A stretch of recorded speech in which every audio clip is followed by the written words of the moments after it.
नमस्कार दोस्तों, अगर आप विज्ञान विषय में नवोदय में अच्छे नंबर कवर करना चाहते हैं तो आपको पुराने पेपर को सॉल्व करना होगा। वर्मा साइंस सेंटर पर आज मैं आपको विज्ञान विषय का जो 2023 का पेपर है उसको मैं सॉल्व करवा रहा हूँ। तो आइए शुरू करते हैं। पहला प्रश्न है, ब्रेड पर उगती कवक, फफूंद, छत्रक, मशरूम और यीस्ट द्वारा उपयोग की जाने वाली पोषण की प्रणाली कहते हैं, तो इसे मृतजीवी कहते हैं। अगला प्रश्न है, मानव पाचन तंत्र में 10 से अधिक अंग हैं। निम्नलिखित 3 अंगों के संयोजन में से उसे चुनिए जो पाचन का कोई कार्य नहीं करता है। तो इसमें ग्रशिका, अग्नाशय और क्षुद्रांत ये ऐसे अंग हैं जो पाचन का कोई कार्य नहीं करते हैं।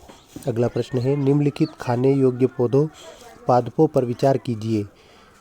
अब इनमें से पौधों का वह युगल चुनना है जो 2 या 2 अधिक भाग उसके खाने योग्य हैं। तो हम जानते हैं कि केला और कद्दू में 2 भाग ऐसे हैं जो खाए जा सकते हैं।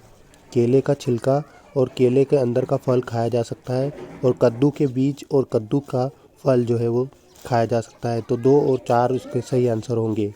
अगला प्रश्न है, कॉपर सल्फेट विलयन से ठोस कॉपर सल्फेट प्राप्त करने के लिए उपयोग में लाई जाने वाली विधि है, तो इसे निथारना या निस्तारण कहते हैं। अगला प्रश्न है, घास में पाए जाने वाले लक्षणों विशिष्टताओं का संयोजन है, तो ये झकड़ा जड़ और समांतर शिराविन्यास का एक उदाहरण है। अगला प्रश्न है, निम्नलिखित कथनों पर विचार कीजिए। उत्सर्जन पौधों में होता है, उत्सर्जन पौधों जंतुओं में होता है, उत्सर्जन केवल जल और आधिक्य छुटकारा पाने की प्रक्रिया है। तो इसमें 1, 2 और 4 ऑप्शन जो है वो सही आंसर होगा। अगला प्रश्न है, वाष्पोत्सर्जन की वह प्रक्रिया जिसमें पौधे, तो इसका आंसर होगा वायुमंडल में जल व वाष्प मुक्त करते हैं। तो वाष्पोत्सर्जन की प्रक्रिया को आप ध्यान से पढ़ेंगे तो आपको पता चलेगा कि वायुमंडल से जल वाष्प किस तरह से पौधे मुक्त करते हैं। अगला प्रश्न है, पादपों पौधों को सूर्य के प्रकाश के अतिरिक्त प्रकाश संश्लेषण के लिए निम्नलिखित की भी आवश्यकता होती है। तो हम जानते हैं कि प्रकाश संश्लेषण यानी फोटोसिंथेसिस के दौरान एक पौधे को क्लोरोफिल, जल, कार्बन डाइऑक्साइड आदि अवयवों की आवश्यकता होती है। अगला प्रश्न है, रेशम कीट जो रेशा प्राप्त होता है वह क्या होता है? कार्बोहाइड्रेट, सेलुलोज, स्टार्च या प्रोटीन? तो हम जानते हैं कि जो रेशम कीट से जो रेशा प्राप्त होता है वह प्रोटीन होता है। अगला प्रश्न है, सर्दियों में प्रातःकाल में लकड़ी की मेज की तुलना में तांबे की प्लेट ठंडी महसूस होती है, इसका कारण क्या है?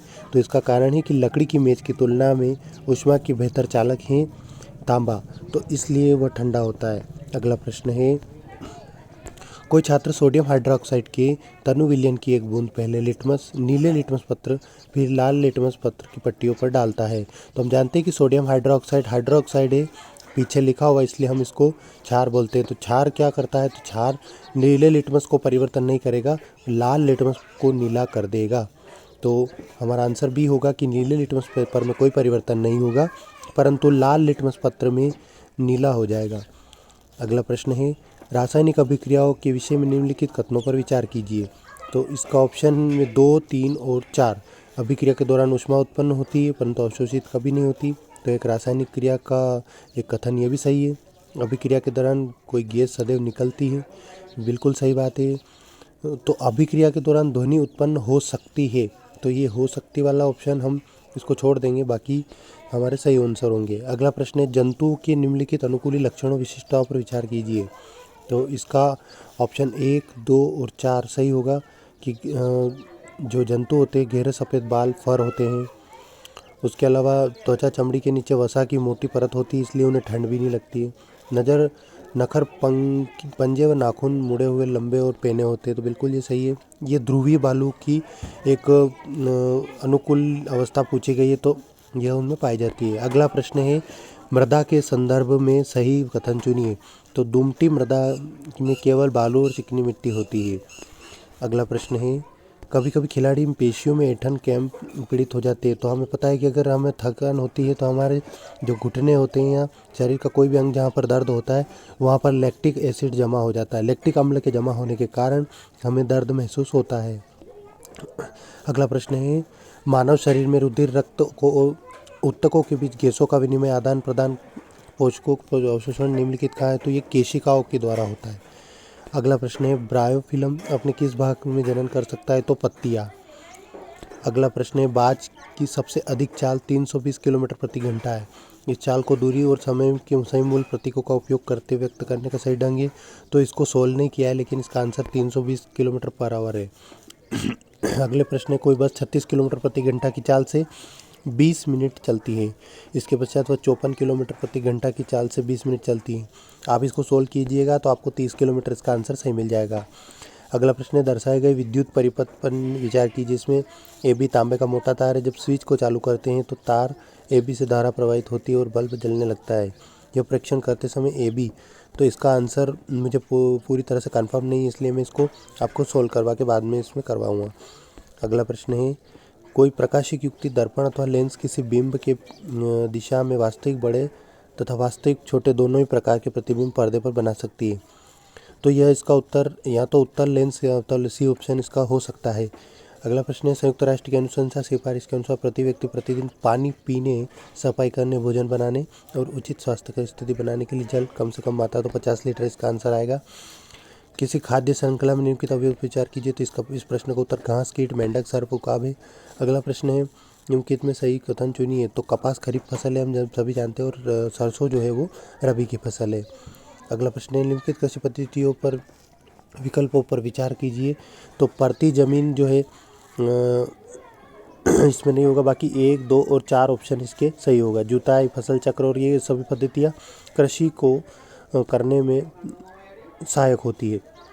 अगला प्रश्न है निम्नलिखित उस समूह को चुनिए जिसमें एक तत्व यौगिक मिश्रण है। तो गोल्ड, सोना, सल्फ्यूरिक एसिड और वायु, ये एक ऐसा तत्व समूह यौगिक तत्व है जिसमें एक मिश्रण उपलब्ध होता है।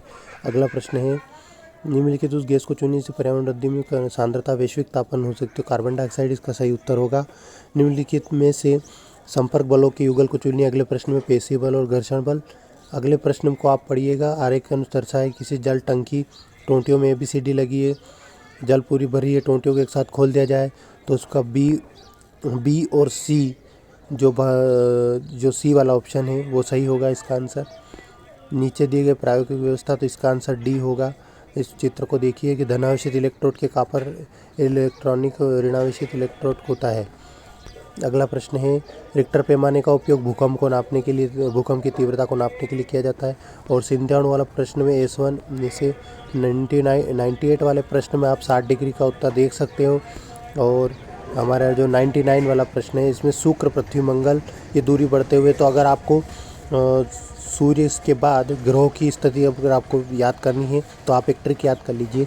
बुद्ध ने कहा शुक्र से पृथ्वी पर सब मंगल हो, बृहस्पति ने कहा शनि से अरुण वरुण संगम हो।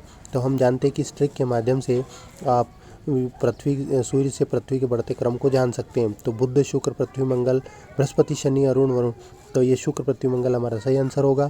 अगला हमारा आखिरी प्रश्न है हमारे सौर परिवार का वह ग्रह जिसका कोई अपना उपग्रह नहीं है। तो इसका शुक्र जो है उसका कोई उपग्रह नहीं है। मैं आशा करता हूँ कि आपको ये पुराने पेपर एग्ज़ाम के लिए बहुत ही सहायक होंगे। आपको मैं और भी नेक्स्ट वीडियो में पुराने पेपर, प्रीवियस ईयर पेपर के जो विज्ञान के प्रश्न हैं उनको करवाऊँगा। तब तक जुड़े रहिए वर्मा साइंस मेंटर पर।